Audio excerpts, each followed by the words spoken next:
de la Nación, en el que menciona algo importante, ¿no? El crecimiento peruano. Estamos hablando de un crecimiento de 3% y que vamos a crecer más que otros países de la región. ¿Esto a qué se debe? Vamos a analizar este tema con Ronald Casana, economista, que se encuentra con nosotros. ¿Cómo está? Bienvenido al programa. ¿Qué tal? Buenos días. Muchas gracias por la invitación. No, gracias a usted por atendernos. A ver, Julio Velarde, presidente del BCR, ha dicho vamos a crecer en un 3%. Se ha mantenido, de hecho ya algunos economistas habían señalado de ello, ¿no? Esto ya ha sido, digamos, oficializado el día de ayer por el presidente del BCR. Pero ¿qué factores han permitido ello? Porque él menciona que vamos a crecer más que otros países de la región como Colombia, México, Brasil, Argentina y Chile, por ejemplo. Sí, bien. La fortaleza macroeconómica es básicamente lo que nos ha permitido sostener todo este tiempo. Recordemos que el Perú, desde antes del 2019, era una de las mejores economías en subdesarrollo, inclusive, a nivel de toda Sudamérica e inclusive de algunos países de Europa. Y lo que manifiestas es correcto, ¿no? Tenemos a Brasil, México, Colombia, Chile, que la proyección de crecimiento, inclusive el 2023, va a ser menor a 1%. Gran parte de esto es la brusca subida de la tasa de referencia que han realizado estos países. La política monetaria se maneja por los bancos centrales y cada país hace la subida del Banco Central. En nuestro caso, Perú ha hecho unas subidas de manera relativamente suave para que no afecte. Una subida brusca lo que conlleva es una posible recesión de la economía. ¿Por qué? Porque los créditos se encarecen, tanto para las familias, porque las tarjetas de créditos se hacen un poco más austeras, suben las tasas de interés, para las empresas también suben los créditos, las tasas, por lo tanto, hacer una inversión en base a préstamos ya no les es tan rentable. Entonces, eso conlleva una posible recesión. Y es lo que ha hecho. Chile, por ejemplo, su tasa de referencia está en 11.5, si no me equivoco. Brasil está alrededor de 12%. Economías como Europa están alrededor de 11, 12%, ¿no? Salvo España, que está en el 7%. Pero Perú mantiene el 7%. Es por ello que, si bien es cierto, la economía se un poco ralentizado, se ha estancado, pero no llega a una recesión como sí está llegando. Y eso, todo lo que hacemos ahora conlleva el 2023. Y es por eso que Julio indicó ayer, ¿no? Que si bien es cierto, ha sido fuerte el golpe para Perú, pero estamos mejor que otras economías en su desarrollo, inclusive desarrolladas. Otro tema también importante al que hizo referencia tiene que ver con el empleo. Nosotros, en nuestro país, en realidad hay una alta tasa de informalidad, más del 70%, y esto se ha agravado aún más con la pandemia. Pero él mencionó que la economía, bueno, había destacado que la cantidad de empleos formales ha continuado creciendo a tasas mayores al 6%. Entonces, ¿cómo contrastamos esa información con lo que muchas personas están viviendo, ¿no? Que están en la informalidad? Sí, el tema de la informalidad no es algo nuevo para Perú y eso es lo que en parte también hizo que la economía crezca o no caiga tan rápido, ¿no? El microempresario se renueva o es resiliente a todo lo que le ha afectado y de una forma rápida, cree y genera un nuevo empleo. Si de repente estaba en un empleo que ha sido afectado, fue automáticamente migrando hacia otro tipo de economías, otro tipo de negocios. Lo que también hizo con el empleo, en este momento lo que Julio Velarde manifiesta es que vamos a estar relativamente bien a otras economías. Las microempresas, y acá también se hace un llamado para que de una vez en el Estado puedan hacer un trabajo para que se formalicen las micros y pequeñas empresas. Esto conllevaría a un mejor desarrollo de empleo, también que de parte del Congreso no castigue tanto a las micro y pequeñas empresas con leyes que, por el contrario, en vez de fomentar la formalidad, ahuyentan al microempresario, sobre todo en estas fechas o en este tipo de economía que estamos de subsistencia, digamos. Y ahí viene la pregunta clave, ¿no? ¿Cómo hacemos atractiva la formalidad? Porque a veces la formalidad, al menos en nuestro país, es bastante cara y tediosa, engorrosa. Entonces uno dice, mejor me quedo en la informalidad. Entonces, ¿cómo hacemos atractivo ello? Y has dicho algo bien clave, ¿no? Para el micro y pequeño empresario perfecto, yo me formalizo, voy a pagar mi impuesto, pero ¿qué recibo?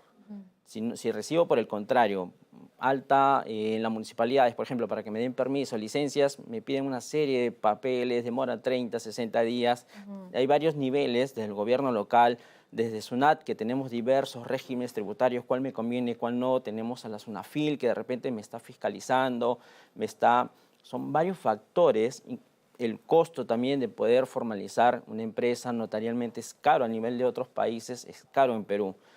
Entonces son varios factores donde el micro y pequeño empresario, si con las justas estoy sobreviviendo, con las justas tengo para poder mantener, y encima leyes del Congreso como eliminar la terciarización o subir el sueldo mínimo en estos momentos o prever que todos los años se revise el sueldo mínimo para una tendencia al alza, encarece a los micros y pequeños empresarios. Los micros y pequeños empresarios dicen, yo me formalizo, pero dame un beneficio, dame 1 o 2 años de exoneración tributaria. Si igual no pagan, digamos, igual no pagan, evaden a SUNAT, dame 1 o 2 años de beneficios y yo con ello voy a poder formalizarme, tener ese tiempo prudente, porque recordamos, una micro y pequeña empresa no es que se formaliza y comienza a ganar. Tiene un periodo todavía de prueba, de ver de que estos ciclos económicos para ellos que puedan tener.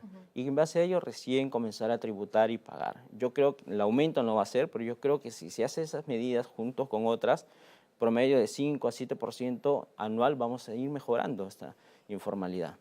Y otro tema también importante, ya que estamos en este rubro del empleo, tiene que ver con lo que dijo el Fondo Monetario Internacional, ¿no? Ha señalado que subir mucho el salario mínimo en Latinoamérica puede elevar la informalidad, porque a veces hay iniciativas efectivamente, ¿no? Hay personas que no están ganando lo que deberían ganar, ¿no? Y eso se entiende y eso es importante, pero ¿cómo hay que planteárselo? ¿Un incremento del salario mínimo de golpe, paulatinamente? ¿Para qué sectores? ¿Cómo debería ser el plan? Sí, el incremento siempre va, y de acuerdo a las normas o a las leyes de economía que hay, siempre va de acuerdo a la productividad.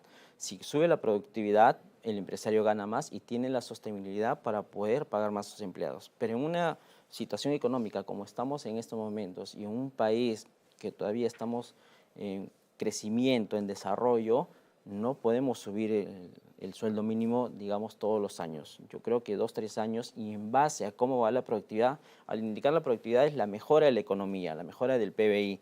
Nuestro PBI hasta no es lo mismo de hace 5 años, que estábamos en 5, 4%, estamos cada vez decreciendo y la perspectiva va a seguir a 2, 3% de crecimiento. Entonces, no es momento para poder ajustar a las empresas. Por el contrario, yo debo incentivar la inversión.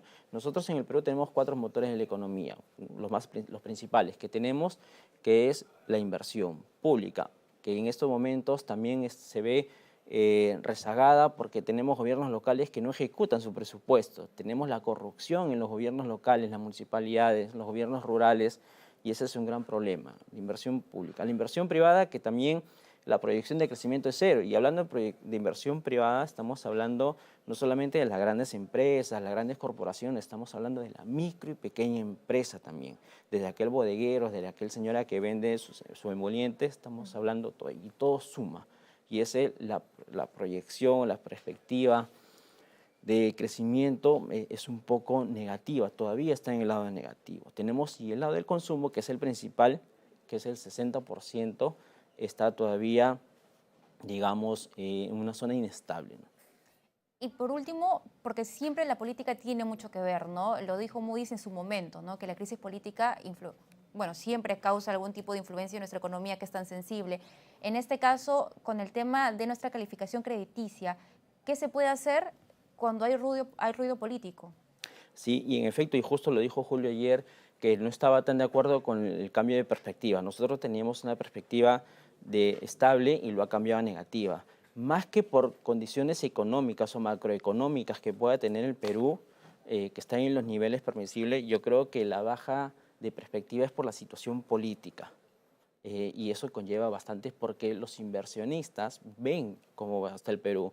Si bien es cierto, tenemos a un grado de inversión, que tenemos el triple B, la perspectiva conlleva a pensar, aumenta un riesgo, aumenta también cuando el Perú se endeuda, también va en función del riesgo. Mayor riesgo, mayor tasa. Entonces el Perú, y esa tasa que el Perú se presta, se endeuda, los pagamos todos los peruanos con los tributos. Entonces Moody's, yo creo que más que una alerta para la parte económica, es una situación política. Y justo ayer Julio también lo dijo, que hay una incertidumbre. Si uno pregunta cómo va la economía, cómo irá, en base a relación a la parte política, todos los empresarios dicen que va a ir mal. Si les preguntas cómo va la parte financiera, cómo van sus empresas de acá al próximo año, yo creo que va a ir bien. Entonces, son dos puntos de vista y más la tendencia negativa hacia la parte política económica. Muy bien, muchísimas gracias, muy amable. Ha sido con nosotros Ronald Casana, economista, ayudándonos a entender cómo va a ser, cómo nos va a ir de acá a unos años, cómo va a crecer la economía y qué implicancias tiene ello. Momento de irnos a una pausa, pero ya regresamos con más información en Noticias Mañana.